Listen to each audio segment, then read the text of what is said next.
اللهم صل على محمد وعلى آل محمد كما صليت على إبراهيم وعلى آل إبراهيم إنك حميد مجيد. اللهم بارك على محمد وعلى آل محمد كما باركت على إبراهيم إنك. جی ہم انشاءاللہ اپنا سلسلہ وار پروگرام جو ہے ہمارا ہفتے کا پروگرام اس کے حوالے سے آج کی صورت کی طرف چلتے ہیں. تو مولانا خالد صاحب سے گزارش ہے کہ آج کی جو صورت درس کے لیے انہوں نے منتخب کی ہے اس کو انشاءاللہ سٹارٹ کریں گے. اعوذ باللہ من الشیطان الرجیم بسم اللہ الرحمن الرحیم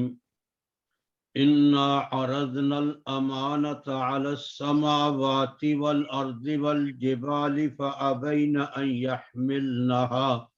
واشفقن منها وحملها الانسان انه كان ظلوما جهولا ليعذب الله المنافقين والمنافقات والمشركين والمشركات ويتوب الله على المؤمنين والمؤمنات وكان الله غفورا رحيما. یقیناً ہم نے پیش کیا امانت کو آسمانوں اور زمینوں پر اور پہاڑوں پر، انکار کر دیا اس بات سے کہ وہ اٹھائیں اس کو اور ڈر گئے اس سے، اور اٹھایا اس کو انسان نے. بے شک تھا انسان بڑا ہی ظلوم اور جہول. تاکہ عذاب دے اللہ تعالی منافقین مردوں کو، منافقین عورتوں کو، مشرکین مردوں کو، مشرکین عورتوں کو، اور تاکہ رجوع بالرحمت فرمائے اللہ ایمان والے مردوں پر، ایمان والی عورتوں پر، اور ہے اللہ تعالی بخشنے والا رحم کرنے والا. صدق اللہ العظیم و صدق رسولہ النبی الکریم. یا رب صلی وسلم دائما ابدا ابدا علی حبیبک خیر الخلق کلہم. سبحانک لا علم لنا الا ما علمتنا انک انت العلیم الحکیم. محترم مکرم بھائیو، یہ سورہ الاحزاب کی آخری آیت مقدسہ ہے جس کی میں نے تلاوت اور ساتھ ترجمہ آپ بھائیوں کے سامنے عرض کیا ہے. اس سورہ مبارکہ کا جو حقیقی موضوع تھا وہ تھا اللہ کے پاک پیغمبر کی اطاعت، آپ کا ادب و احترام، اور آپ کو ایذا اور تکلیف نہ دینا. جس طرح مسلسل جو ہے سورہ مبارکہ کے شروع سے مطالعہ ہوتا ہوا آ رہا ہے، سب سے پہلے فرمایا النبی اولا بالمومنین، کہ اللہ کے پاک پیغمبر کو اہل ایمان کی جان و مال میں وہ اختیارات اللہ نے دیے ہیں جو خود ان کو اللہ تعالیٰ نے اپنے مال و جان میں اختیار نہیں دیے. اور پھر فرمایا لقد کان لکم فی رسول اللہ اسوۃ حسنہ، یقیناً تمہارے لیے زندگی گزارنے کا، زندگی کے تمام معاملات میں بہترین نمونہ وہ اللہ کے پاک پیغمبر صلی اللہ علیہ وسلم کی مبارک زندگی میں. اور پھر اسی کے ساتھ فرمایا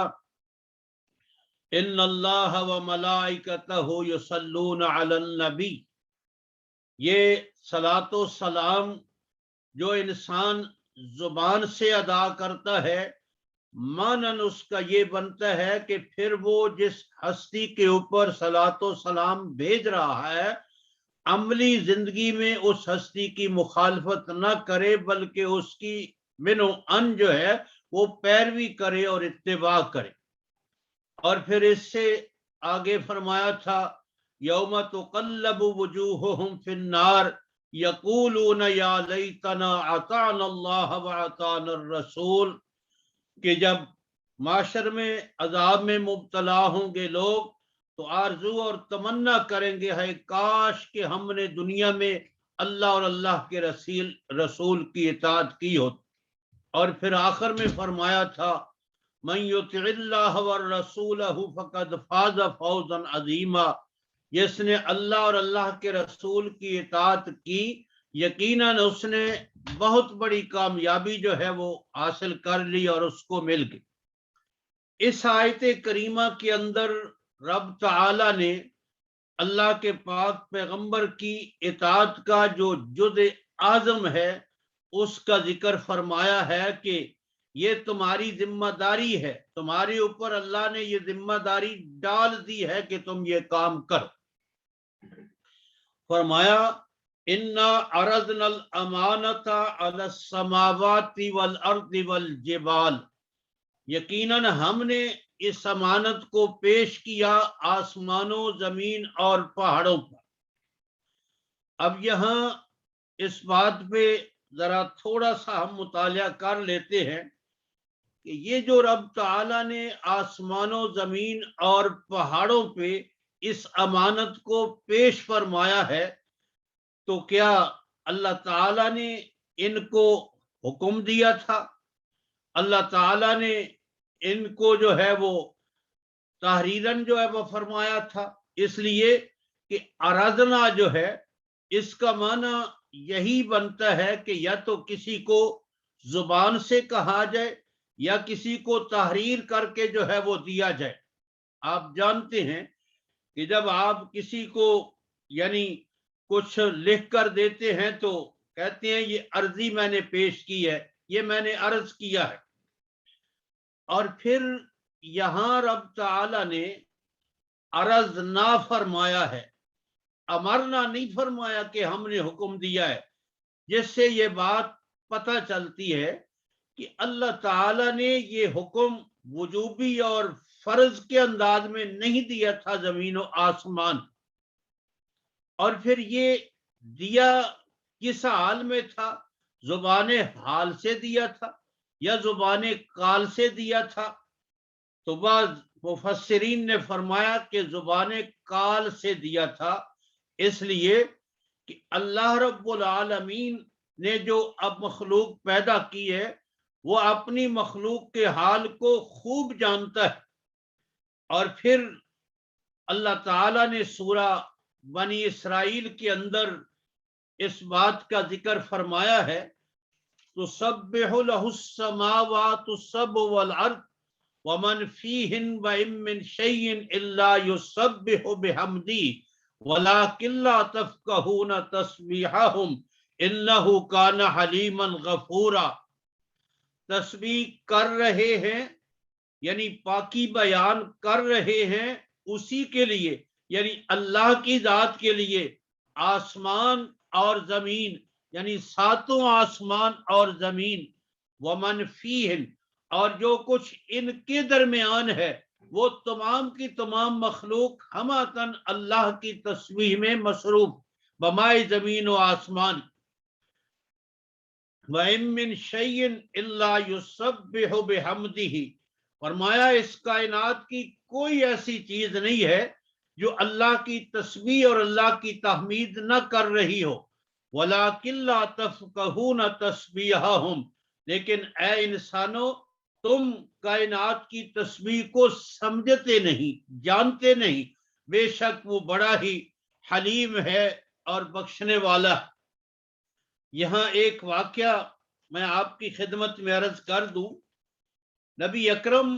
صلی اللہ تعالی علیہ وسلم نے ایک دفعہ جب اسی آیت کریمہ کی تلاوت فرمائی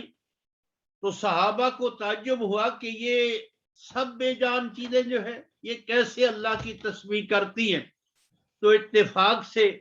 آپ کے دست مبارک میں پانی کا پیالہ تھا یا دودھ کا پیالہ تھا، تو آپ نے وہ پیالہ جب ان کے کانوں کے قریب کیا تو صحابہ نے اس پیالے کے اندر جو دودھ اور پیالہ اس کی تسبیح کو اپنے کانوں سے سنا. تو یہاں علماء فرماتے ہیں کہ اللہ کے پاک پیغمبر کا معجزہ یہ نہیں تھا کہ وہ پیالہ دودھ یا پانی کا آپ کے ہاتھ میں آیا تو وہ تسبیح کر رہا تھا،